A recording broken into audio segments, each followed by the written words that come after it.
குறைந்த விலை நிறைந்த தரம் தங்கள் தேவைகள் அனைத்தும் ஒரே இடத்தில் ஜெயச்சந்திரன் டெக்ஸ்டைல்ஸ். அப்ஸ்டர்ஸ் ரைட்டா மகாபலிபுரம் போறோம்.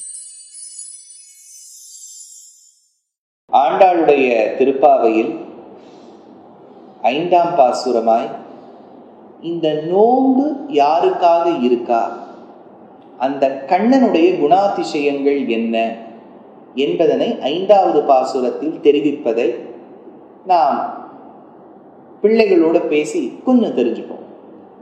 மாயனை மன்னு வடமதுரை மைந்தனை. இந்த மதுராங்கிற ஊர் 2 மதுரைகளா பிரிஞ்சிருக்கு. வடதேசத்துல இருக்கக்கூடிய மதுரை, தென் தேசத்துல இருக்கக்கூடிய மதுரை. இவ கீழே தெற்குல இருக்கக்கூடிய மதுரை கிட்ட பாடுறா இல்லையா, அதனால அங்க இருக்கிறத வடமதுரைன்னு சொல்றா.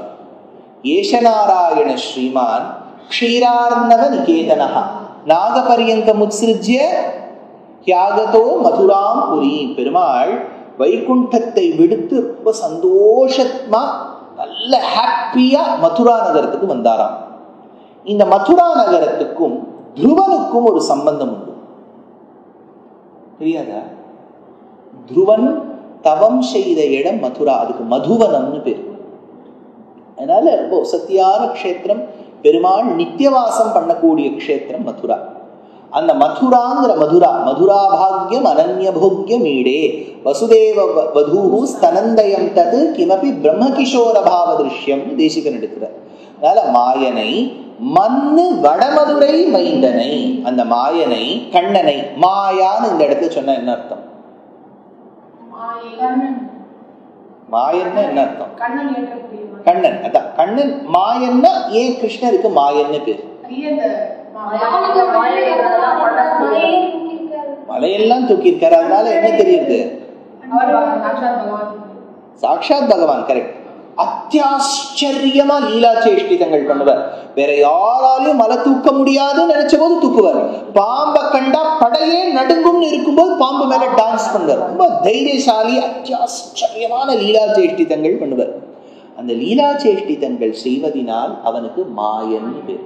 அதனால மாயனை மன்னு வடமதுரை மைந்தனை, நல்ல ஸ்திரமாக இருக்கக்கூடிய மன்னு வடமதுரை, உயர்ந்து நல்ல செழித்து இருக்கக்கூடிய செல்வ செழிப்போடு இருக்கக்கூடிய மன்னு வடமதுரை. இந்த மண்ணு அப்படிங்கிற வார்த்தை ரொம்ப செழிப்பை காண்பிக்கும், நல்ல ஊர் அப்படிங்கிறத காமிக்கும். அதனால்தான் ஆழ்வார் திருக்கண்ணபுரத்தை பாடும்போது மண்ணு புகழ் கோசலைத்தன் மணிவயிறு வாய்த்தவனே. மண்ணு, மாயனை மண்ணு வடமதுரை மைந்தனை. இவர் எந்த ஊர்ல இருக்கார்? இப்ப ஆயர்பாடியில இருக்கார். ஆனா ஒரிஜினல் பிளேஸ் ஆஃப் பர்த் இது மதுரால. கரெக்டா மதுரா தானே? மதுரா ஜெயில். ஜெயில பிறந்தார் கிருஷ்ணர். நம்ம யாராவது ஜெயில பிறந்திருக்கோமோ? இல்லையா? என்ன நம்ம ஜெயிலே பிறக்கலையா? இப்ப நம்ம இருக்கிறதே ஒரு ஜெயில் தான் இல்லையா? கரெக்டா குவார்டர்லி எக்ஸாம்ஸ் முடிச்சு கொஞ்சம் வீட்டுல அப்படியே ஜம்முன்னு உட்காந்து ஏதாவது கார்ட்டூன் பார்க்கலாமான்னு நினைக்கிறதுக்குள்ள ஹாஃப் இயர்லி வந்துடும். ஹாஃப் இயர்லியை முடிச்சுட்டு ஹப்பாடின்னு உட்காரத்துக்குள்ள ஆனுவல் எக்ஸாம் வந்துடும். ஆனுவல் எக்ஸாம் முடியறதுக்குள்ள அடுத்த கிளாஸ் வரும். வாழ்க்கை எவ்வளவு கஷ்டமா இருக்குல்ல சர்வேஷ். அதனால இதுவும் ஒரு ஜெயில் தான். அதனால கிருஷ்ணர் ஜெயில பிறந்தார். ஆனா அவர் எதுக்கு ஜெயில பிறந்தார்? நம்மள ஜெயில இருந்து எடுக்கணுங்கிறதுக்காக பிறந்தார். மாயனை மண்ணு வடமதுரை மைந்தனை. அவர் பிறந்த பிறகு வசுதேவர் ஜாகிரதையா குழந்தை இருக்கணுங்கிறதுக்காக கோகுலத்துக்கு கூட்டுன்னு வரணும். அப்போ யமுனையை கடக்கணும்.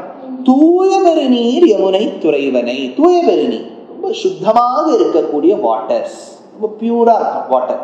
யமுனை பியூரா இருந்திருக்கு. இப்பெல்லாம் இருக்குமா தெரியல, ரொம்ப பியூரா இருந்திருக்கு. ஆனா ஏன் தூய பெருநீர்னு பேரு?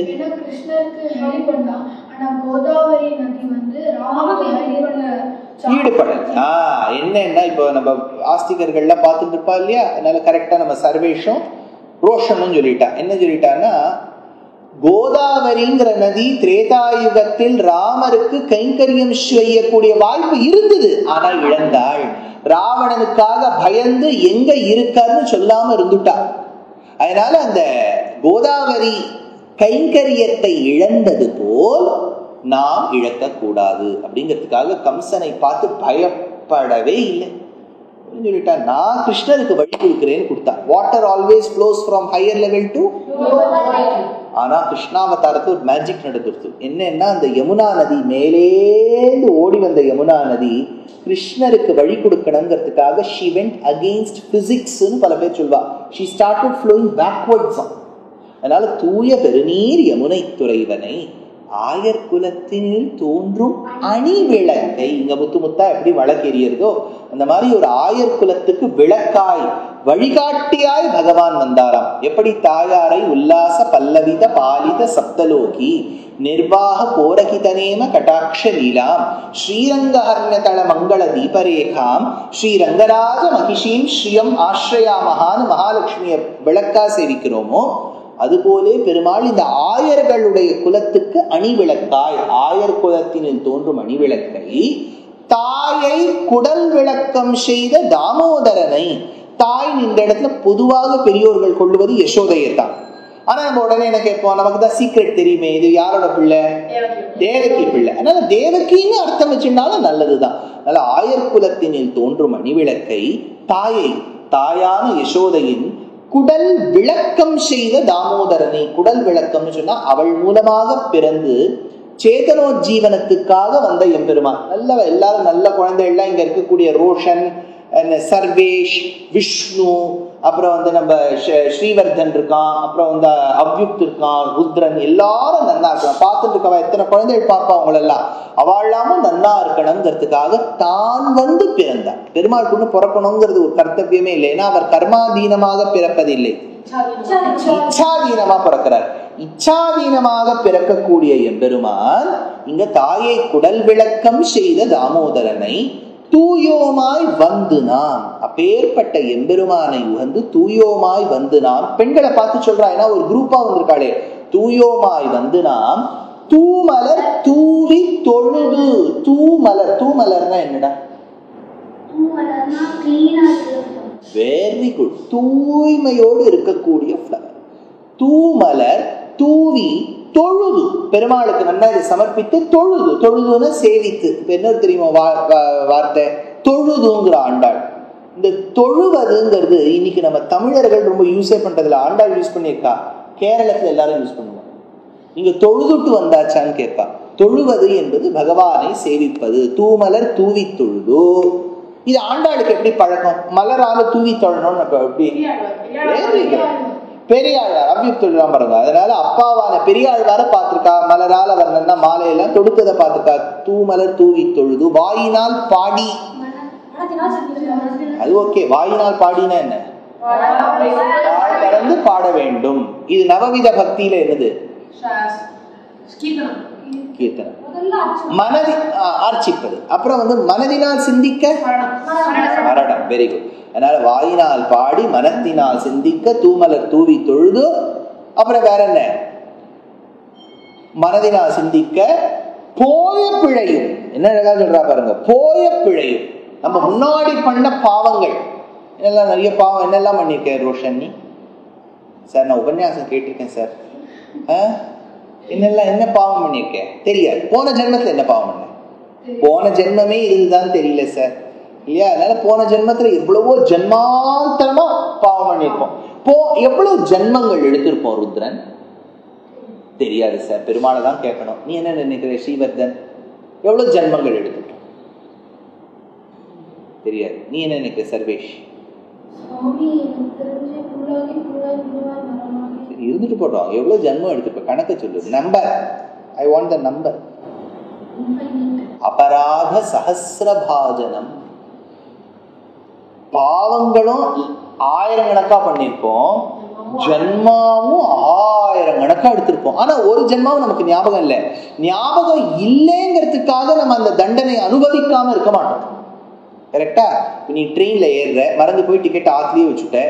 ஏறினோன்னு டிக்கெட் கேட்கிறார். ஐயோ நான் மறந்துட்டேன்னா அவர் ஃபைன் கலெக்ட் பண்ணாம இருக்கிறோம், ஃபைன் கலெக்ட் பண்ணிடுவார். இந்த மாதிரி போய பிழையும் ஜென்மாந்தரமா பண்ண பாவங்களும் புகுதருவா நின்னவும் ஃபியூச்சர்ல பண்ணக்கூடிய பாவங்கள். எவ்வளவு கான்பிடென்டா ஆண்டாள் சொல்றா பாருங்க. முன்னாடி பண்ண பாவம் ஃபியூச்சர்லயே நம்ம பாவம் பண்ணுவோம்னுட்டா. அது அத்தனையும் ஒழியணும். எப்படி? அப்பதான் சொல்றா, தீனில் தூஷாகும் செப்பு. செப்பு நீ சொல்லிவிடு, வாயை திறந்து சொல்லு. எதை சொல்ல வேண்டும்? பெருமாள் நாமாவை சொல்ல வேண்டும். சொல்லிவிட்டால் நீ செய்த பாவம், செய்யக்கூடிய பாவம் எல்லாம் தொலைஞ்சு போயிடும். எப்படி தொலையும்? ஃபயர்ல போட்டு எப்படி ஆஷஸ் அந்த ஃபயர்ல என்னத்தை போடணும்? எதை? இப்ப இது ஆண்டாள் என்ன சொல்றான்? பாவத்தை